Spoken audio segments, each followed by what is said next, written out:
Dan and I are out today at Rusinga Island at the Kaswanga Girls School. This is a school that's out in a very rural area at the top of a hill in an island just outside of Mbita, Kenya. And we're here as representatives of CanAssist, and we're opening a new toilet. And I'll talk a little bit more about that. The girls here have had no sanitation. I've just opened the toilets here. I'll tell you a little bit about the challenges in a minute. This is a school for girls that has about 225 young women that attend it. It's in a actually quite wonderful spot in terms of geography. If you look out here, you can see Homa Bay, but we're at the top of a hill, and the difficulty is that this place is very, very rocky. So when we came here last year, all of these young women who live here in a dormitory that's just behind you there, all these young women had to use 2 or 3 stalls and a toilet, and they were trying to dig a new one, and because the terrain is absolutely so rocky, it was really difficult to do. So we came up with a plan where we would build an elevated toilet here, and I've just come today and we have opened this building. I'll go down and you can see it from below as well.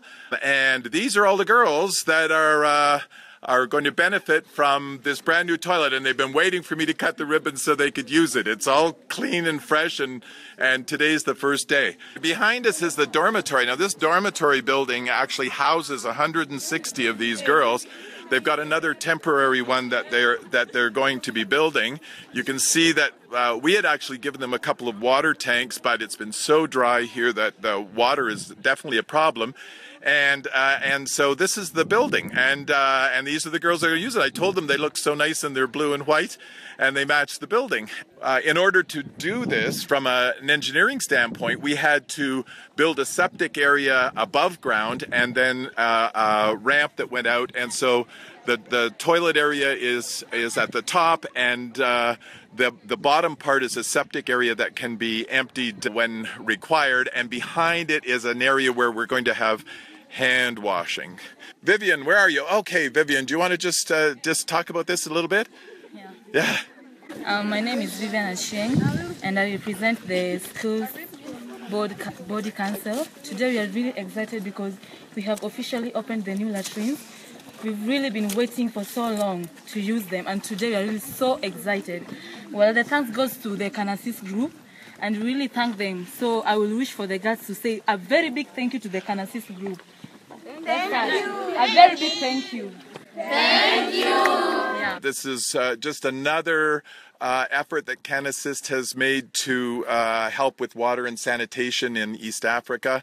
And I was saying to the head teacher before we came down here that this is an important school because you have a lot of intelligent young women who are at a turning point in their life, and you have to make decisions about how it will go.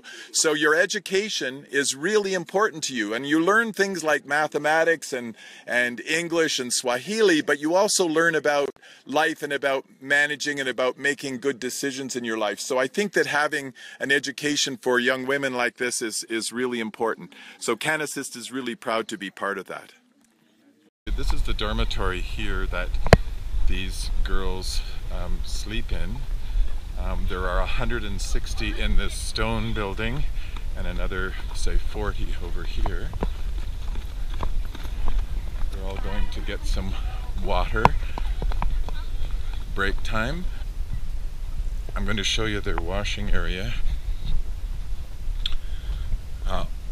The place where they bathe is this tin structure here. It's totally inadequate. The goats are even checking it out. All 225 girls use this as their bathing area, and prior to our water tanks, they were getting their drinking water from the lake down here. It's about a 3-kilometer walk downhill to Homa Bay, and of course the water that's there is polluted and not really